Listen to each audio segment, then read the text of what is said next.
Hello, everyone. So my name is Jason Sansucci. I'm the host of the Do You Know Drones podcast. Today, I am here live from CES. CES is just getting wrapped up, but still a very busy day. I'm very lucky to have the Draganfly CEO, Mr. Cameron Chell. Welcome to the show, Cameron. Thanks so much for having me. As always, Jason, you do a great job. Thank you. Really appreciate that. What I want to talk about, really, I've been impressed with CES. Now, I'm not getting my 15,000 steps in that I usually get, or 55,000. I don't know. So many steps that I got last year in Las Vegas. This year, the all-digital version really is offered an unparalleled access to a lot of the innovators and thought leaders in the industry, unlike what I've ever seen before at CES. So what I want to sort of discuss is like COVID-19 in 2020, while they seem to have been closing things down, they've also served as a springboard of innovation. Now, looking at the list of things that have been going on at Draganfly, we have a patent, we have tons of different, look at all these things that you guys are doing. This is incredible. I would just love to know your thoughts on the springboard of innovation that was COVID-19 in 2020. Yeah, I think, whenever there's disruption or a big, shift, psychologically or sociologically or economically, big gaps open up, and entrepreneurs and innovators, love to fill those gaps, whether it's out of fear or survival or challenge or self-actualization, whatever it is. And certainly we're a company that's full of those types of people who looked at this and really jumped on the opportunities or created opportunities, to get, the economy back working again, or to get kids back into school, or whatever the case is. So it's been one of the most exciting years of our 20+ year history. That is extremely exciting. And I have to agree, most of the innovators that I've spoke to at this event and others within our industry and outside of our industry, they were just very excited to be able to take 2020 as kind of either a reset, to expand, to explode. And it's been extremely exciting just noting that it seems like we've done this like 5 to 10 year jump in technology. Yeah, just in a year. It's been incredible. That's exactly what's happened. And I find it's been a bit more on the adoption side. So, I'll throw all of society in there in general, but all the verticals within all of these different industries, telemedicine or conferences or meetings or remote working, or it's like the adoption just went like that. I mean, it's just done. And so there was this void of technology opportunities and commercial opportunities, to meet the demand. But, if you would have said a year and a half ago that, my 90-year-old mother would never be going to see the doctor, never be going to see the doctor again, I'm like, no, but it ain't happening. It's like, there's no way I would take the risk of have her going out of the house to a hospital or to a clinic, much less the time and the effort. And it seemed we've all just accepted it. So it's really, I think the next 5 years will be amongst the biggest economic booms we've ever seen, if for no other reason, the reduction of friction to create and do business with each other without having to break bread or get on planes, or, it's just like the barrier to trust has just, kind of crossed this chasm of video conferencing, for example. And I think, regardless of the very tough economic times that we are facing, we're going to see some big boom going on. I completely agree, and very well said. Yesterday, I don't know if you had a chance to take a look at it. I'm sure maybe you have, but I would highly recommend it. Yesterday, the Robotics to the Rescue panel at CES with Wing and Starship and Intel, they mentioned some very interesting things that I just want to get your comments on.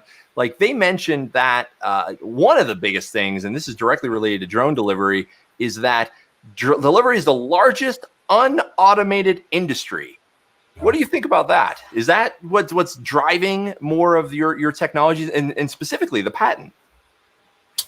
So I would suggest that the barrier to deliver, the fact that it's the largest unautomated industry, and there's so many things that have to change from like a habit or an expectation perspective from the end user, that it just seemed incredibly daunting. And for the longest time, I was not a huge delivery fan. I was like, are you kidding me? This is going to be decades yet. Like, it ain't going to happen. I'm not going to have drones flying over my head. And, you know, I'm a drone guy, right? And I'm like, but I will tell you, the pandemic has shifted that instantly. So now, you know, the less contact, the acceptance of drones, you know, the utility, the seeing by society of what drones can do and that they're not threatening and all those types of things. It's happening, and it's happening incredibly quick. Now we've been working in the field, obviously, and we've got, you know, to have the type of patent that we were just granted. I mean, we didn't decide to do that 6 months ago. That's been years in the works, you know, so we knew this was coming.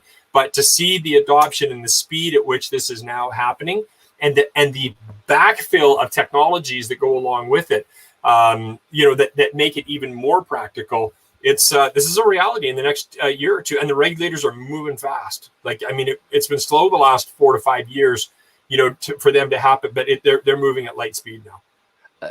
Absolutely. I think there's just a number, and it's funny because when I talk to people, just the general public, they're just thinking, so when are these drones coming? I can't wait. I can't wait. Just that shift over the last year. I just got a haircut, and speaking to my barber, and he was like, hey, yeah, well, wait, you're the drone guy. When are you going to start delivering my packages? A year ago, that would not have been a conversation that they were ready for. You would have been laughed at. You bet. Yeah, absolutely. And now they're just completely ready. Now, just to pivot just a little bit. Now, the thing that I know, so I'm a data guy. I believe, I'm going to just throw something on the screen. Like, I think automation and drone delivery and all this, it's going to require a lot of data. What technology or what data do you think, what is Draganfly doing as far as data for automation and drone delivery? Are you partnering? Are you developing yourself? Or how are you ingesting it? What is it? Where's it coming from? I'm just curious. Yeah, so I mean, we do a combination of all those things in terms of partnering and building things ourselves. You know, we really think of Draganfly, even though it's the oldest commercial drone manufacturer, you know, in the world. We're a public company. You know, our symbol is DFLYF or DFLY in Canada. And but the reality is, we think of ourselves as an AI and big data company that happens to make drones. Because if it wasn't for the AI that really allows for these drones to do fantastic things, which is all about either the delivery or the big data that comes out of it, that there would be really, you know, the drone's a super cool airframe and it's really neat and it's novel and all those types of things. But when you're able to start using AI technology, like what we've done by incorporating the ability for the camera to read your heart rate, your respiratory rate, your blood pressure, your blood oxygen level, now all of a sudden a drone is a first responder. So it gets to the accident scene first, or it's over top of a disaster area first, and it's taking the vital signs of people long before anybody can get onto the scene. I mean, those are the time, and so that data. So now you're able to get population health data, or you're able to understand, you know, how quickly or the situation that somebody's in, or how quickly responders are coming, and it's that type of data that really becomes powerful in order to make the entire infrastructure of how our society runs much, much more powerful. And so this is why drones are an industry that's bigger than what people really have grasped right now. I liken the drone industry much to the internet industry. It took, you know, 3 times as long to get to where it's at, right, than what everybody thought the internet was going to be. True. You know, back in the early 2000s, in the late 90s, but it's probably 1,000 times bigger than what anybody ever even imagined. And I think that's the exact same thing that's going to unfold here with drones, because there is probably not a device, other than maybe your iPhone, there's probably not a device out there that can collect and utilize data better than a drone. Absolutely. And one of the other interesting things that I seen at this conference in particular was CES, everything was 5G. Everything was 5G. So true or false, 5G will enhance automation? Oh, yeah, without question. You know, I think a lot of you know, mission critical infrastructure for the delivery of drone delivery, or first responder, or, you know, different flight missions, or precise flight, or whatever the case is. I think a lot of that infrastructure, you know, actually does exist already. But all the adjunct, you know, payloads and sensors and the vast amount of data that drones will be utilizing, you know, to make them more functional, will all, you know, it's just like, you know, it's like your iPhone. It's like putting in a bigger process. Every year it gets better and can do more things because the processors and the communication gets better. So 5G is absolutely not critical to this industry, but critical to this industry being 100 times bigger than what anybody thought it would be. That's a good way to put that. No, I agree with that. Absolutely. So for me, it's like drones are a really cool flying ham sandwich. It's about how exactly, what mission are you trying to get? What data are you trying to get? What mission are you trying to perform? Is the drone the right thing? And I think right now, really still, and will remain, like, safety is the number one priority. And there's still, like, just a very short story. I was literally at the Denver Botanic Gardens flying my drone, and I had security guards like converging on me, like, this is unsafe. You're going to blah, blah, blah, blah, blah. Like, the public just really does believe that drones are dangerous. Yeah. So as we start to scale with these new technologies and the new sort of thoughts, like, how is Draganfly putting safety of everyone as a priority? Yeah, so knock on wood, fortunately, we have an incredible safety record amongst our customers and amongst the products that we put out, and we're big supporters of regulation.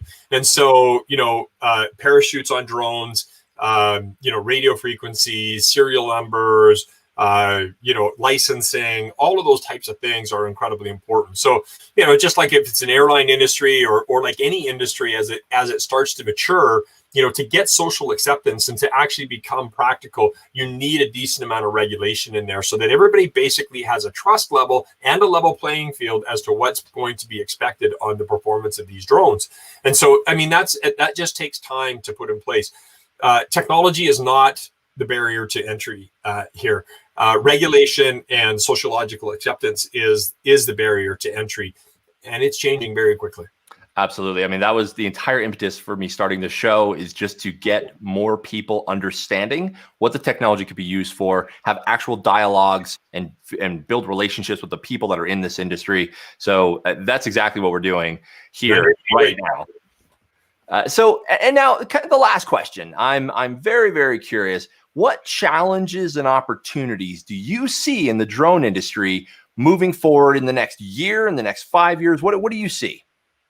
Yeah, I think the number one opportunity in the industry is for total solutions to be provided. So if we think about the cell phone industry 15 years ago or 20 years ago, and even 15 years ago, you had a number of different players who had independent operating systems, and the features. And I would liken that. I don't even think the drone industry is there yet, and I would liken it to if I have call forwarding or voicemail or whatever it is, that was a cool feature. But at the point that you turned it into a platform and you had interoperability, now it becomes incredibly functional. So today, an iPhone or an Android, it's really about all the other things that exist on that platform. And that's really where the drone industry is going. It will become ubiquitous, and it will have a whole software and interconnected IoT infrastructure and ecosystem around it that will allow, the airframes, if you will, to do just unimaginable things that today we would have a tough time imagining. 20 years ago, we would not imagine that our smartphone would be taking our pulse, or that would be, the main telemedicine, or the telemedicine would even exist, or everything that we would be voting on our phones, or the list goes on. And that's the same trajectory that we're going to see in the drone industry, because it has the same characteristics in terms of data collection and functionality.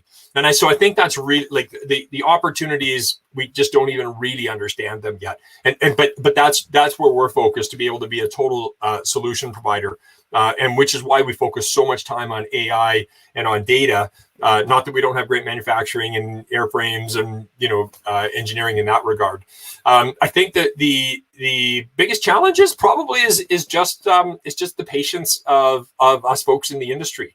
And recognizing that there is going to be a cadence. Things like COVID have certainly sped up some of that cadence. Natural disasters and success stories will speed up that cadence.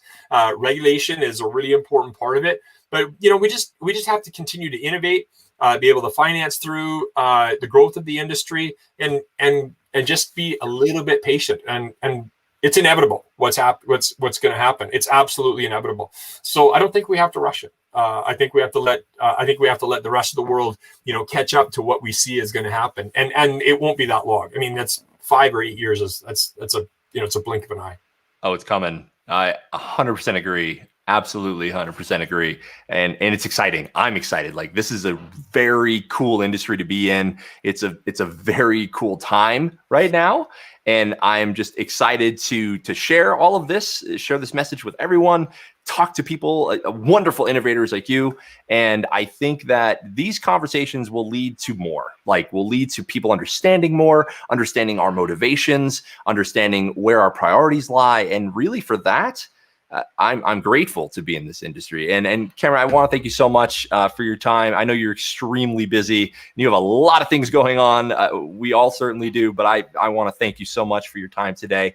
And I'm just very excited to see what Draganfly does next. And Jason, thank you, and thanks for doing this show, and thanks for who you are in the greater community. You're an important part of it, and we're honored to be here. Thank you so much, Cameron. Have a good one. Bye bye.